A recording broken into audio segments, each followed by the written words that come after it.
English by the Nature Method by Arthur M. Jensen. Brought to you by Ayan Academy. Chapter 40. The Departure. The next few days, Storm woke up every morning expecting a telephone call from Mr. Edwards.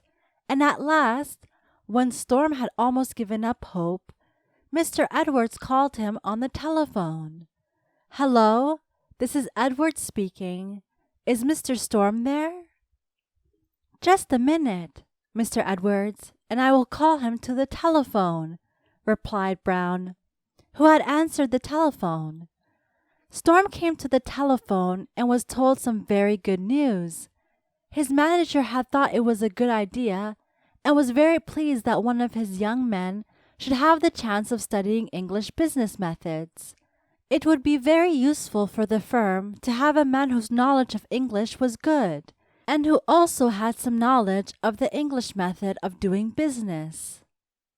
During the last 2 or 3 days they were in London, they were very busy because there was not much time before their departure, and there were so many things they wanted to see before they left. On the very last day, they went out to buy some small presents for their relations and friends at home.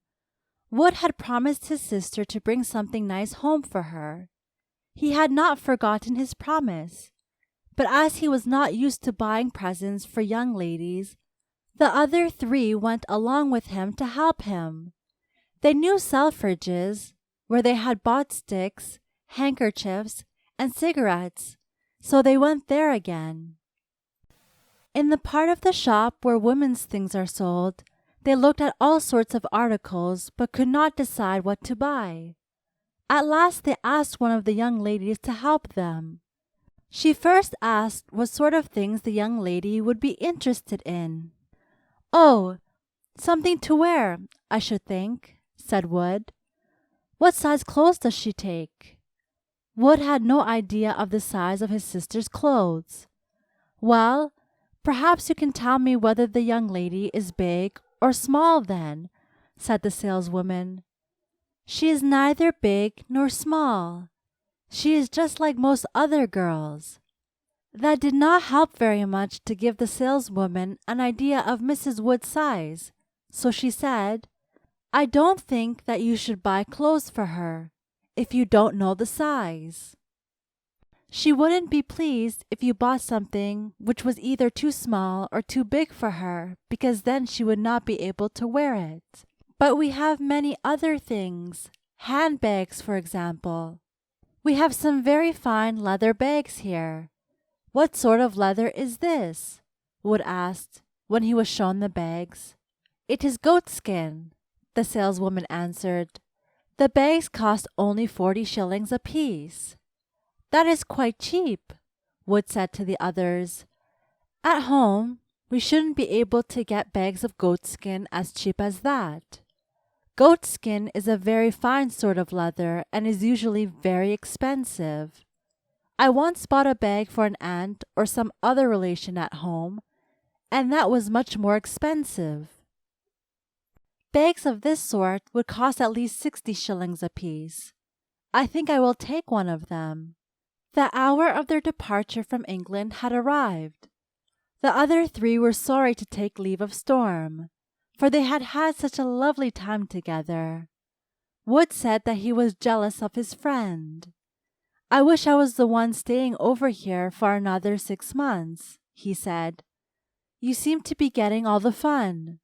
First, your firm pays your fare to England, and the ticket from our hometown to London is not cheap, and now they let you stay here for another 6 months. I wish I worked for a firm that would have paid my fare. Then I should not have had to think of the ticket." But Storm knew that his friend was not really jealous of him, but only pleased that this chance should have been offered him. Storm went with them to the station to wish them a pleasant trip back. On the way they spoke of all the things they had seen and of the places they had not yet been to. "You know," said Mr. Miller, "there are many people who think that when they have seen the capital of a country, they have seen everything the country has to show them. We have visited London, the capital of England, but we must not think that this is the whole of England. There are many other large cities of great importance in England, such as Birmingham, Sheffield, Manchester, and Newcastle. All these towns are very important and would be very interesting to visit. You all know why they are of such great importance? Birmingham and Sheffield are famous for their metal articles, said Wood. We have some knives at home made of Sheffield steel. Yes, said Mr. Miller. Steel is a very hard metal, and the best knives are always made of steel.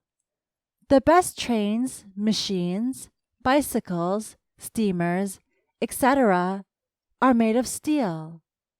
Sometimes, however, it would be too expensive to use steel to make these things, so iron is used instead.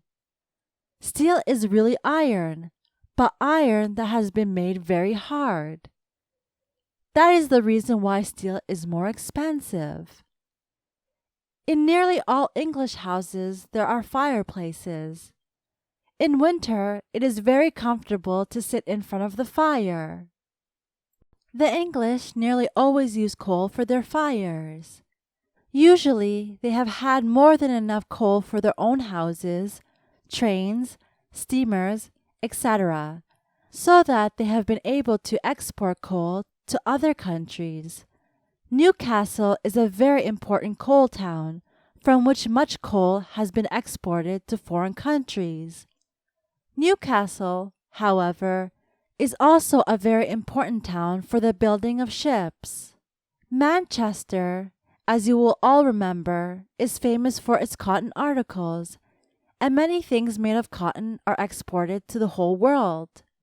In our own shops at home, it is also possible to buy cotton articles made in Manchester. You will all understand then that there is much more to be seen in England. But we have been busy every second of our visit, and I think it is the hope of all of us to be able to return to England some other time. Now I see that it is time for the train to start, so we shall have to say goodbye to Storm. They shouted together, "Goodbye, Storm!" Storm, "Goodbye! A pleasant trip, and remember me to your families at home." Storm waved to his friends as long as he could see them. Then he left the station with mixed feelings. He was sorry that his friends had gone, and yet at the same time he was very happy to be able to stay on for some time in England. He returned slowly to the hotel, thinking of his friends and of his relations at home.